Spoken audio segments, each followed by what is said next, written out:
আমার স্বামীর একটা ভুলের কারণে আমাদেরকে পথে বসতে হচ্ছে। হ্যালো এভরিওয়ান, আসসালামু আলাইকুম। তো আমাদের সাথে এমন কি হয়েছে সেটা যদি আপনারা জানতে চান তাহলে কিন্তু সম্পূর্ণ ভিডিওটি দেখতে হবে। আর আমার ভিডিওতে অনেক অনেক নয়েজ আসতে পারে, কেননা আমার মাইক্রোফোনটাতে সমস্যা হয়েছে, তাই কিন্তু আমি মাইক্রোফোন ছাড়াই ভয়েস ওভার করছি, আর সেই কারণে অনেক নয়েজ আসতে পারে। তো আপনারা সম্পূর্ণ ভিডিওটি একটু কষ্ট করে দেখে নেবেন।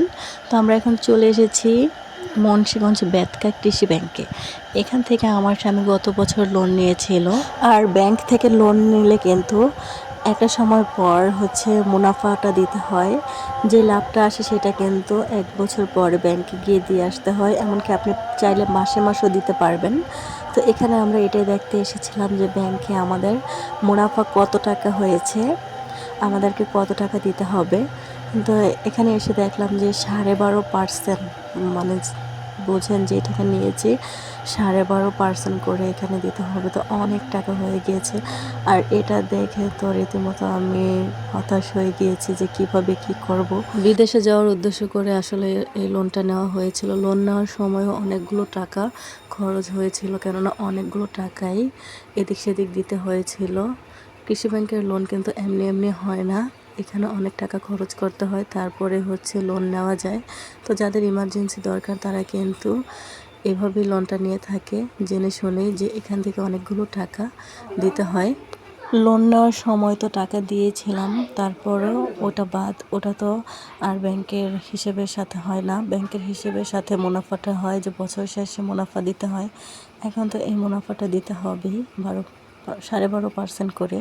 যদি টাকাটা কাজে লাগাতে পারতো তাহলে সেই টাকা থেকে তো আরও টাকা আসতো, তখন এই টাকাটা দিল আমাদের গায়ে বাজতো না। কিন্তু এখন এই টাকাটা দিতে অনেকটা কষ্ট।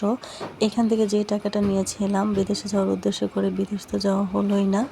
টাকা হাতে পাওয়ার আগে অনেকে বলেছিল যে অমুক তারিখে তোমাকে নিয়ে যাব, 1 মাসের মধ্যেই নিয়ে যাব, 15 দিনের মধ্যেই। কিন্তু যখন আমরা টাকাটা রেডি করে ফেলেছি তখন আর কারণ নেওয়ার উদ্দেশ্য নেই। তখন সবারই একটাই চিন্তা, একটাই কথা যে আমাদেরকে একটা কথাই বলতো যে বিদেশে এখন যুদ্ধ হচ্ছে, বিদেশের পরিস্থিতি খুবই খারাপ, এখন বিদেশে আসা যাবে না, কোনো কাজ নেই, সবাই বসে আছে, বিদেশে যারা আছে তাদেরকে আরও বাংলাদেশে পাঠিয়ে দিবে। কিন্তু এখন দেখছি যে না, তারা তো ঠিকই কাজ করছে, আসল উদ্দেশ্য নেবে না, এটাই বড় কথা। তবে সবাইকে চিনলাম, এটাই কথা। হয়তো আমাদের একটা বছর অনেক কষ্ট করতে হবে, খেয়ে না খেয়ে হয়তো এই টাকাগুলো আমাদেরকে জোগাড় করে দিতে হবে। সব শেষে বলবো, আসলে দোষ কারোই না, দোষ আমাদের ভাগ্যের। আমাদের আপন বলতে কেউ নাই, সেজন্যই এমন হয়েছে।